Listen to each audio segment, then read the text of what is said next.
Sumter salutes Black History Month with a tribute to Dr. Mary McLeod Bethune.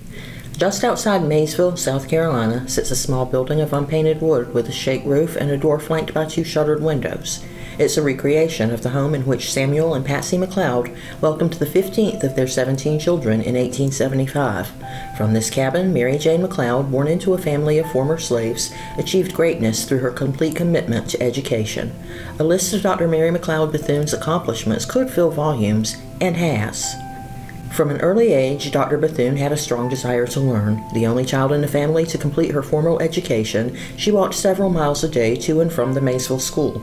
She graduated from Scotia Seminary, followed by Chicago's Moody Institute, and embarked upon a career as an educator, beginning at Kendall Institute in Sumter. She was the founder of what became Bethune-Cookman University in Daytona Beach, Florida. Her life was devoted to improving opportunities for young people of color, and along the way she made a difference to the entire world. In addition to founding the school that bears her name, Dr. Bethune held leadership positions in a number of organizations, including the NAACP, National Youth Administration, the Urban League, and the Women's Army Corps. She became an advisor to presidents, including Franklin Roosevelt and Harry S. Truman. As president of the National Council of Negro Women, she attended the founding conference of the United Nations. A strong proponent of civil rights, Dr. Bethune lived to see the U.S. Supreme Court's decision in the case of Brown versus the Board of Education.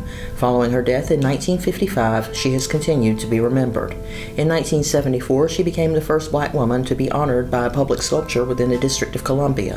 In 1985, the U.S. Postal Service issued a postage stamp in her honor. In 2008, the SCDOT Transportation Enhancement Program opened the Dr. Mary McLeod Bethune Nature Trail in Maysville. In 2013, the state of South Carolina unveiled a license plate featuring her image. Her Washington, D.C. home is a National Historic Site, and her final home in Daytona Beach is a National Historic Landmark. The character of this remarkable woman is best reflected, however, in these words from her last will and testament. "I leave you love. I leave you hope. I leave you the challenge of developing confidence in one another. I leave you a thirst for education. I leave you a respect for the use of power.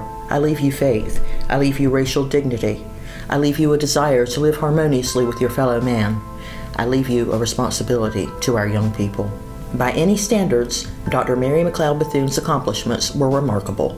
But in order to appreciate fully what she made of her life, take a drive to a site 2 miles from US 401. The 9-acre Dr. Mary McLeod Bethune Memorial Park contains a replica of the house where she was born, an outdoor pavilion, playground, and picnic area, and is maintained by the NCNW. The landscape of woods and farmland is probably not much different than it was more than 100 years ago, when a small girl took the first steps of a long journey towards her place in history. Take a stroll along the nature trail and remember the inscription on the pedestal of her sculpture in Washington's Lincoln Park. Let her works praise her. This is Mary McLeod Bethune's story. This is our story.